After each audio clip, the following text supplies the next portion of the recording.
Hi friends, இன்றைக்கி வந்து உருளைக்கிழங்கு முட்டை பொடி மாஸ் தான் செய்ய போகிறோம். அது எப்படி செய்யுதுன்றது பார்க்கலாம். 2 உருளைக்கிழங்கு பொடி பொடியாக நறுக்கினதை தனியாக எடுத்து வச்சுக்கலாம். ஒரு பேனில் வந்து எண்ணெய் விட்டுட்டு சோம்பு 1 ஸ்பூன் போட்டுக்கலாம்.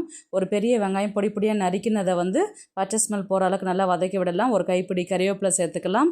அது பச்சை ஸ்மெல் போகிற அளவுக்கு நல்லா வதக்கி விடலாம். 1/4 டீஸ்பூன் இஞ்சி பூண்டு பேஸ்ட்டு சேர்த்துக்கலாம். அது பச்சை ஸ்மெல் போகிற அளவுக்கு நல்லா அதை வதக்கி விடலாம். இப்போ ஒரு பெரிய தக்காளி பழம் வந்து பொடியாக நறுக்கினதை வந்து சேர்த்துட்டு அதை நல்லா பரட்டி விடலாம். இப்போது கட் பண்ணி வச்சுருக்கிற உருளைக்கிழங்கை சேர்த்துட்டு அதை நல்லா கலந்து விட்டுட்டு ஒரு 1/4 டீஸ்பூன் வந்து மஞ்சள்தூள் சேர்த்துக்கலாம்.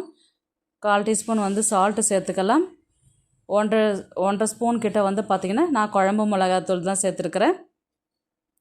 1/4 டீஸ்பூன் வந்து பார்த்திங்கன்னா கரம் மசாலா, 1/4 டீஸ்பூன் வந்து சிக்கன் மசாலா சேர்த்துக்கலாம்.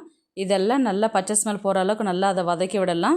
ஒரு 5 நிமிஷம் 10 நிமிஷம் கிட்ட நல்லா பிரட்டி விடலாம். அதுக்கப்புறம் வந்து முட்டை உடச்சதை வந்து ஊற்றிட்டு நல்லா ஒரு வாட்டி நல்லா அதை கிளறி விட்டுட்டு பிளேட் போட்டு மூடி வச்சிங்கன்னா நல்லா சுவையான உருளைக்கிழங்கு முட்டை பொடி மாஸ் ரெடி. வீட்டில் ஒன்ஸ் ட்ரை பண்ணிப்பாங்க. இது வந்து ரசம் சாதம், சாம்பார் சாதத்துக்குலாம் சூப்பராக இருக்கும்.